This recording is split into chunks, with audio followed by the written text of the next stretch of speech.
السلام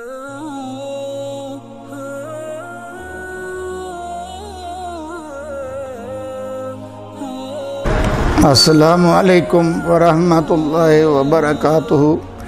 نحمدہ ونصلی علی رسولہ الکریم اما بعد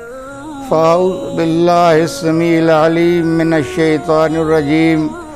ان الذین یؤذون اللہ ورسولہ لعنہم اللہ فی الدنیا والآخرہ وأعد لہم عذابا مہینا۔ جیسا کہ عالم کفر نبی کائنات صلی اللہ علیہ وسلم کی شان کے اندر ہرزہ سرائی کر رہا ہے، ایسے میں مسلمانوں کی کیا ذمہ داری ہے؟ مسلمانوں کی ذمہ داری پہلے سے کہیں بڑھ جاتی ہے۔ جہاں تک حکمرانوں کی ذمہ داری ہے، یہ 55 یا 56 اسلامی ریاستیں ہیں، انہیں چاہیے کہ OIC کے پلیٹ فارم سے اتحاد اور اتفاق کے ساتھ عالم کفر کا مقابلہ کرتے ہوئے ان کے ساتھ مکمل بائیکاٹ کریں،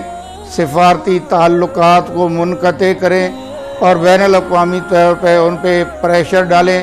اور اقوام متحدہ کی طور پہ ایسے قوانین بنائے جائیں کہ کوئی آئندہ کسی بھی نبی کی شان کے اندر گستاخی کا ارتکاب نہ کر سکے۔ جہاں تک عام مسلمانوں کی ذمہ داری ہے، وہ نبی صلی اللہ علیہ وسلم کی عقیدت و احترام کرتے ہوئے جتنی بھی فرانس کی یا توہین کرنے والے عالم کفر کی مصنوعات ہیں ان کا مکمل بائیکاٹ کریں، اس لیے کہ امام الانبیاء صلی اللہ علیہ وسلم کا دلوں کے اندر جو ہے محبت ہے، تو یہی ہماری اساس ہے، یہی ہمارا جو ہے توشہ آخرت ہے۔ اگر نبی صلی اللہ علیہ وسلم کی محبت نہیں ہے تو پھر ہم بالکل قیامت کے دن تہی دامن ہوں گے۔ اس لیے نبی صلی اللہ علیہ وسلم کی محبت ایسی چیز ہے کہ مسلمان ہر چیز پہ کمپرومائز کر سکتا ہے، مسلمان مہنگائی برداشت کر سکتا ہے، مسلمان ہر قسم کا ظلم و ستم برداشت کر سکتا ہے، لیکن مسلمان اپنے محبوب نبی صلی اللہ علیہ وسلم کی ذات کے اندر، آپ کی شان کے اندر کوئی ہرزہ سرائی برداشت نہیں کر سکتا۔ اس لیے تمام امت مسلمہ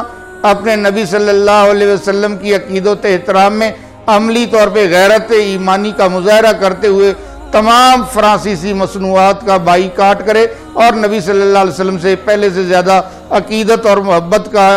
اظہار کرتے ہوئے نبی صلی اللہ علیہ وسلم کی سنتوں پر عمل پیرا ہو۔ والسلام علیکم ورحمۃ اللہ وبرکاتہ۔